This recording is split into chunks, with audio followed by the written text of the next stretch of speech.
آپ علماء کو دے کر فارغ نہ ہو جائیں. آئی سے یو آر ریسپانسبل. آپ نے کیوں نہیں دین پڑھا؟ کیا یہ آپ کے لیے ممنوع ہے؟ میں نے کیوں دین پڑھا ہے؟ میں تو ڈاکٹر تھا، آپ فارماسسٹ ہیں. میرے بیٹوں نے پڑھا ہے، وہ نماز جمعہ پڑھا رہے ہیں. تو زیادتی کیا ہے؟ وہ ہماری ہے. ہم گئے پروفیشنز کی طرف، کیریئرز کی طرف، اور بالکل جو ہماری سوسائٹی کا نچلا ترین طبقہ ہوتا ہے وہ جاتے ہیں دین کی تعلیم حاصل کرنے کے لیے. اکثر و بیشتر جو ہے آپ کو امام ملیں گے ہزارہ، اور یہ جو کوہستان کا علاقہ ہے وہاں کے لوگ انتہائی غریب، اور وہاں گھر گھر مدرسہ کھلا ہوا ہے. وہ کیا ہے؟ وہ روٹیاں مانگ کر محلے سے لا کے کھاتے ہیں. یہ تو آپ نے کیا ہے نا. اور پھر ان کو سٹیٹس یہ دے دیا ہے کہ اس کے بغیر نکاح نہیں ہو سکتا. آپ کیوں نہیں اپنی بیٹی کا نکاح پڑھا سکتے؟ Why can't you do it? اسلام میں کوئی برہمنزم نہیں ہے، اسلام میں کوئی پاپائیت نہیں ہے، اسلام میں کوئی پنڈت نام کی شے نہیں ہے، کچھ بھی نہیں. تو یہ ہم نے کیا ہے. ہم نے دین ان کے حوالے کر کے اور اسے ایک پروفیشن بنا دیا ہے. اسلام میں کوئی پروفیشن نہیں ہے دین کا. اس پروفیشنلزم کی وجہ سے، اور جو جیلسی ہوتی ہے، پروفیشنل جیلسی، یہ ہے جو مولویوں کے اندر ہے. اس کو آپ گالیاں دے دیں گے، لیکن یہ آپ بھول جائیں گے کہ یہ سارا تو ہم آورد ہے تو ہمارے کیے کا ہے، ہم نے ان کے حوالے کیا ہوا ہے. اس حوالے سے ذرا میری بات تلخ ہو گئی ہے، لیکن میں نے ایک دفعہ آپ کو لطیفے کی بات بتا دوں کہ ایبٹ آباد کے میڈیکل کالج میں مجھے بلایا گیا. میرے کلاس فیلو نے شروع کیا تھا ڈاکٹر اے جے خان نے. وہاں لیکچر تھا میرا. تو جو اساتذہ تھے، پروفیسرز وغیرہ، وہ بعد میں چائے پہ گفتگو ہو رہی تھی. جی ہمیں کسی طریقے سے ان مولویوں کی مصیبت سے نجات دلائیے. یہ جو ہے اس کے اوپر لاؤڈ اسپیکر کے اوپر بولتے ہیں، زور سے چیختے ہیں، چلاتے ہیں. میں نے کہا اس کا اصل الزام آپ پر ہے، ان پر نہیں. کیسے جی؟ میں نے کہا آپ مسجد میں جاتے نہیں، مولوی کے سامنے کوئی ہوتا ہی نہیں جسے وہ سنائے. وہ لاؤڈ اسپیکر سے سناتا ہے. اب تو سنو گے نا. یہ تو وہ آپ سے انتقام لے رہا ہے. آپ مسجد میں جائیں، اس کے سامنے بیٹھے تو شاید کوئی 2004 بات کی کام کی باتیں بھی کرے. وہ سمجھے کہ کچھ لوگ جو ہے سمجھدار پڑھے لکھے بھی لوگ موجود ہیں. تو یہ جو ہمیں اپنا دیکھنا چاہیے، اصل سوچ بھی یہ ہونی چاہیے. جب بچے جوان ہو جاتے ہیں اور ماں باپ ان کو دین کا علم نہیں دلاتے، محنت نہیں کرتے، فقط قاری صاحب کو بلا کر یا مسجد میں بھیج کر قرآن ناظرہ پڑھا لیتے ہیں، بس یہ بڑا احسان کر دیا ماں باپ نے. قرآن پر احسان کر دیا، اللہ پر احسان کر دیا. جی میں نے 40 پاؤنڈ ہفتے کے دے کر قاری صاحب کو بلا کے بچوں کو قرآن ناظرہ پڑھا دیا، یا 5-10 پاؤنڈ ریگولر دے کر، یا میں فری آف کاسٹ پاکستان میں قرآن مجید کی کلاس میں بچوں کو مسجد میں بھیجتے ہوں، مولوی صاحب پڑھاتے ہیں. بڑا احسان کر دیا اپنے مولوی صاحب پر بھی، مسجد پر بھی، اللہ پر بھی، دین پر بھی. ظلم کی انتہا ہے. ذرا موازنہ تو کرو کہ دنیا کا علم اور دنیا داری سکھانے پر اولاد پر کتنی محنت ہے، کتنا خرچ کرتے ہو، زندگی لگا دیتے ہو. اور اس کے برعکس کمپیئر کرے دین سکھانے اور اولاد کی زندگی میں دین کو داخل کرنے کے لیے کتنی محنت کرتے ہیں، کتنا خرچ کرتے ہیں. دین تو مفت بھی ملے تو سیکھنے کو کوئی تیار نہیں. دین تو مفت ملے تو سیکھنے کو تیار نہیں. کتنا ظلم ہے.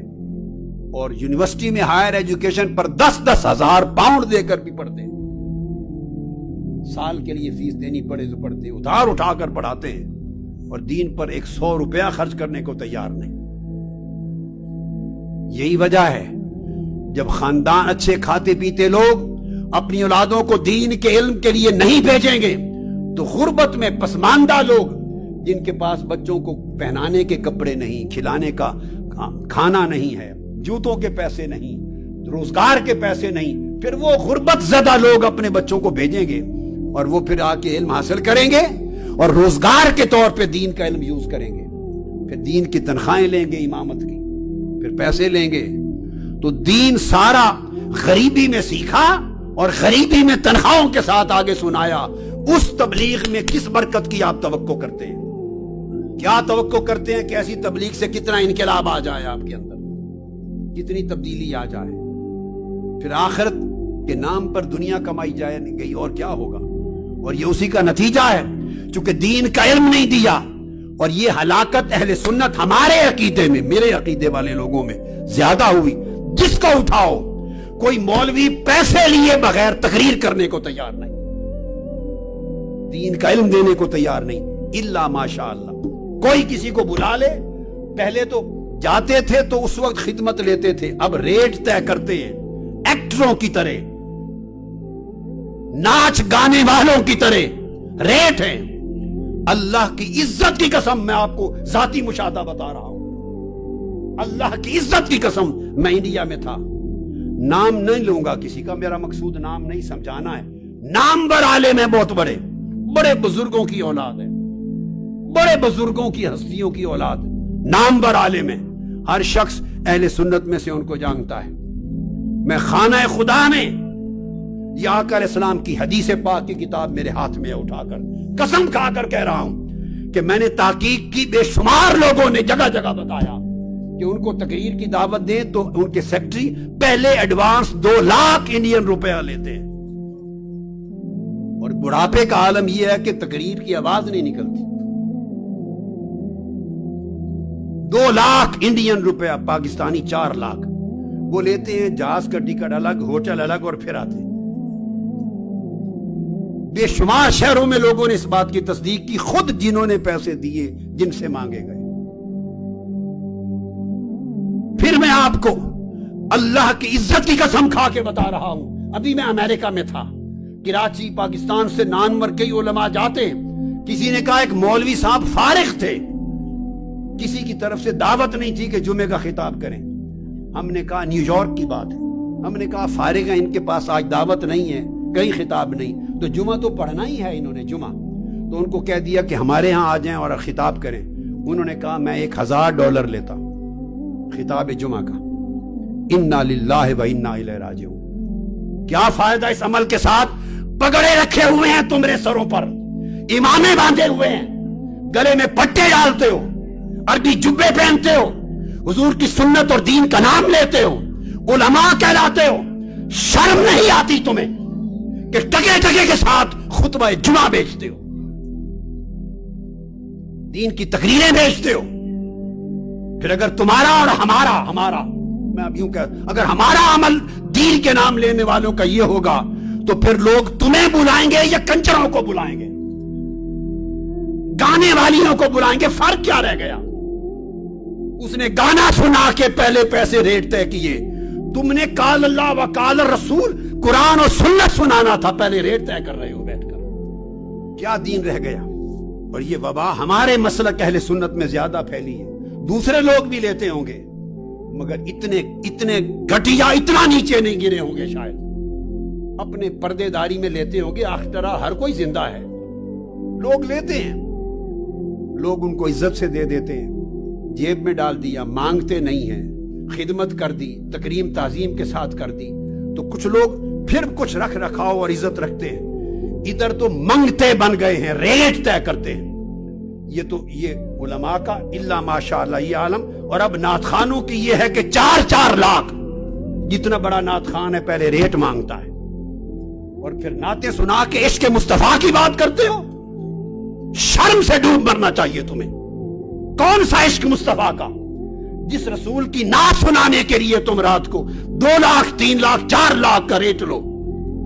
یہ خبر ہوگی مرنے کے بعد، جب چہرہ آقا کا سامنے ہوگا، وہ کہیں گے بدبخت میری نعت پر پیسے مانگتا تھا، لوگوں سے ریٹ بناتا تھا. اس عشق مصطفیٰ کی تلقین ہو رہی ہے اس مسلک میں. بولیے آپ کے تجربے ہیں یا نہیں؟ یہاں ایمان سے کہیے ہیں کہ نہیں؟ جب بلاتے ہیں تو ریٹ طے کرتے ہیں کہ نہیں نعتوں کے؟ ہاتھ کھڑا کر کے بتائیں، ایمانداری سے گواہی دیں، گواہی دیں. اونچی ہاتھ سے جن کا تعلق مساجد سے ہے، انتظامیہ سے ہے، ریٹ مانگتے ہیں، نعتوں کے مانگتے ہیں، قرآن کی قرات کے ریٹ مانگتے ہیں، تقریر علم دین کی بیان کے ریٹ مانگتے ہیں. کیا آقا نے یہی تلقین کی تھی امت کو؟ یہی سبق سکھایا تھا؟ صحابہ کرام کا طرز عمل یہ تھا؟ امام حسن بصری ایسے تھے، امام اعظم ابو حنیفہ اس طرح علم پڑھاتے تھے، ریٹ بناتے تھے. امام مالک کا یہ طرز عمل تھا، امام شافعی کا، امام احمد بن حنبل کا. ارے جنہوں نے دنیا میں دین پھیلایا وہ ریٹ بناتے تھے، لوگوں سے پیسے مانگتے تھے. خدا کے لیے دین کو بیچنا چھوڑ دیں. برکتیں اٹھ گئی ہیں، اثرات اٹھ گئے ہیں. اوپر سے لباس کے ہم نے ڈھونگ بنا رکھے ہیں، پٹکے دورے کر کے گلے میں ڈالتے ہیں، 2 3 چادریں لپیٹتے ہیں اوپر، داڑیاں لمبی بڑی رکھ لیتے ہیں. ارے ان بڑی سائز کی داڑھیوں سے کیا ملے گا کہ داڑھی کا دکھلاوا بھی پیسے کے ریٹ بنانے کے لیے ہو. اس گلے سے کیا لوگے سر سے جو حضور کی نعت فری نہیں پڑتا، مفت نہیں پڑتا. اس تقریر سے کیا لوگے، اس علم سے کیا سیکھا جو اللہ اور اللہ کے رسول کی بات لوگوں کو پیسے ڈالر لیے بغیر نہیں سناتا. وائے ناکامی متائے کارواں جاتا رہا، اور کارواں کے دل سے احساس زیاں جاتا رہا. تقریروں کرنے والوں نے، نعتیں پڑھنے والوں نے، قرات نے سیکٹری رکھے ہوئے ہیں، مینیجر رکھے ہوئے ہیں. اب خود بات نہیں کرتے، کوئی آفر دے وہ سیکرٹری سے بات کر لو، وہ پھر ریٹ طے کرتا ہے، پھر وصولی کرتا ہے، پھر کنفرم کرتے ہیں، تو پھر اس کے بعد صاحب بہادر چلتے ہیں وہاں. اور نام اولیاء کا لینا، ہم ان کے پیروکار ہیں. یہ اولیاء کی پیروکاری، یہ صوفیاء کی پیروکاری ہے، یہ اللہ والوں کا طرز عمل ہے. اس نے مسلک کو برباد کر دیا ہے اور نوجوان نسلوں کو بیزار کر دیا ہے، متنفر کر دیا ہے. وہ عقیدے چھوڑ کے جا رہے ہیں اور ہم کبھی غور نہیں کرتے. وہ دیکھتے ہیں کہ جس کا نام لو، جو دین کا ستون جس کو جانو، وہی پیسے کے لیے سوداگر ہے. پیسے کے بغیر کہیں کچھ ملتا نہیں دین کے نام پر. قوم اور نوجوان نسل کیا سیکھے گی؟ دین کی بات پھیلانا صدقہ جاریہ ہے. ثواب کی نیت سے ویڈیو کو شیئر ضرور کیجیے.